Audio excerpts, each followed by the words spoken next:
Oh, dito na kami. Dumating na. Dumating na yung parcel. Dapat yung tindahan din ito. Balik mo na ito. Guys. Dito. Kaway yung bugtong. Dire na ya, atras. Ah, dito? Ay naman ka. Oh, atras na tayo. Atras. Pagat, patungan-tungan to. Oh, pwede na matuyok, no? Tuyok na na.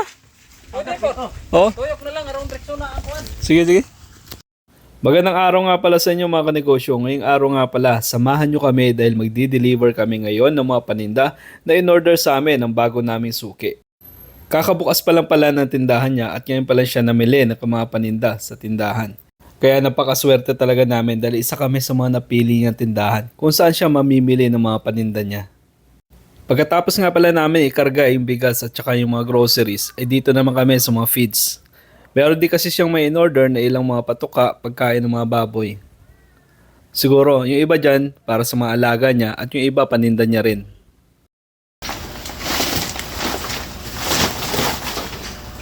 Kira dua? Tulo, starter. Wala board. Medre ba yun? Bye bye. La. Yun.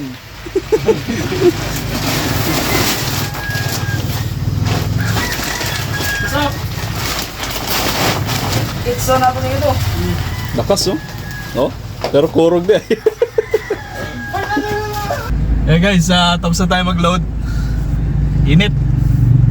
Nakalit tapat magde-deliver kami kasi ito lang talaga yung free time namin na mag-deliver kasi hindi masyadong busy sa tindahan. Yan oh, haba oh. Haba na pinamili nila. Siguro opening to na tindahan nila. Tingnan natin kung mapapasok natin to yung ano nila lugar. Kasi sabi niya maliit daw yung daanan sa kanila. Titingnan lang natin kaya magdadala tayo ng motor. Pag hindi kaya, doon lang tayo sa ano, sa main road. Tapos papapick up na lang natin sa kanila.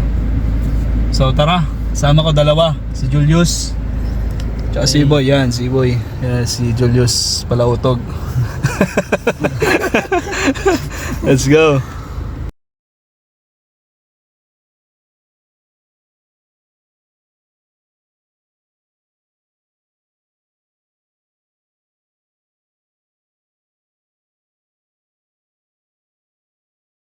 Pagdating nga pala namin dito guys sa Barangay Villanueva, ikakaliwa naman kami bakit na dito sa kanila. Ito na yung daanan papunta sa barangay nila sa May Kawayan, Bugtong. Medyo nga mahirap yung daan dito dahil nga gawa ng napakaliit ng kalsada. At meron nga ibang portion dito na parang may sapa na dadaanan. Tapos itong semento na to, wala nang laman na lupa sa ilalim. Kaya manipis na. Kaya hindi na pwedeng daanan talaga ng mga mabibigat na sasakyan. Motor pwede. Pero sa tingin ko kaya naman siyang daanan dito sa bandang kaliwa kaya dumiretso na rin kami. Kaya kinuha na namin yung sasakyan at dumiretso na kami, pinasok na namin dito. Kaya talaga dito namamangha kami sa ganda ng lugar pagkadating mo dito sa may tuktok. Mafe-feel mo talaga na nasa probinsya ka dito sa pag-akit mo dito sa bundok dahil nga wala talagang mga bahay masyado na nadadaanan namin. Pero napakaganda na lugar, malinis at napakasariwa ng hangin. Medyo maliit lang talaga yung daanan dito kaya nag-iingat kami. Kaya nga pinapauna ko dito yung motor ng isang tendero namin. Sabi ko mauna ka para pag may nakasalubong ka ng motor, signal ka na lang na may sasakyan na makakasalubong. Dahil may ibang side talaga dito na talagang matarik talaga yung dinadaanan namin at may mga blind spot talaga. At dahil nga baka mabulaga kami, mabilis yung takbo ng mga motor, mabangga sa sasakyan. Sila Inday ay. Nay, asa man din tindahan ni Ana? Wa kasabot? Sige. At nagtanong-tanong nga kami dito sa mga nakakasalubong namin dahil nga hindi namin matawagan yung customer namin na magpapadeliver. Gawa nga ng walang signal pala dito pagdating mo sa itaas kaya nahirapan talaga kami hanapin yung bahay niya. Kaya bawat bahay na nadadaanan namin, nagtatanong kami kung kakilala man nila yung tao. Yung iba nga hindi pa talaga nila kilala kung kaninong tindahan yung pagdedeliveran namin. Hindi pa rin namin nahanap yung tindahan na pagdedeliveran namin kaya nagtuloy-tuloy pa rin kami.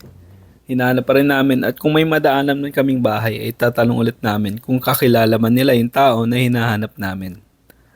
At dito nga sa bandang unahan ay may nakita kaming grupo ng mga lalaki na nag-aantay. So tinanong namin kung kakilala man nila. So maswerte nga at itong palang grupo na to. Dito na, dumating na tayo guys. Ay, matras anang kuan. Dire kay landong dire. Sige. Ya bitos bebe magbantay og birahas manok. Okay. At pagdating nga pala namin dito, agad namin idiniskarga yung mga dala naming mga paninda. At nagulat nga ako at nagkuha sila ng mga motor. Sabi ko, para saan yung mga motor na dala nyo? Sabi nila, ikakarga daw nila yung mga dala naming mga paninda. Hindi pa pala dito natatapos yung pagdi-deliver namin. Eto pala yung mga grupo ng habal-habal drivers na magkakarga ulit ng mga paninda papunta doon sa kabilang barangay kung saan nakatira yung suki namin. Akala ko okay na, akala ko tapos na. Yung pala hindi pa. Hindi pa pala dito natatapos lahat yun. Hanga talaga ako sa ganitong klaseng mga tao dahil kahit gaano kahirap yung dadaanan, talagang buo talaga yung loob nila at dedikasyon para lang mapagpatuloy yung negosyo na gusto nilang simulan. Kaya kung meron kayong kakilala ng mga kaibigan, kamag-anak na nagsisimula ng negosyo, suportahan natin sa pagsisimula nila.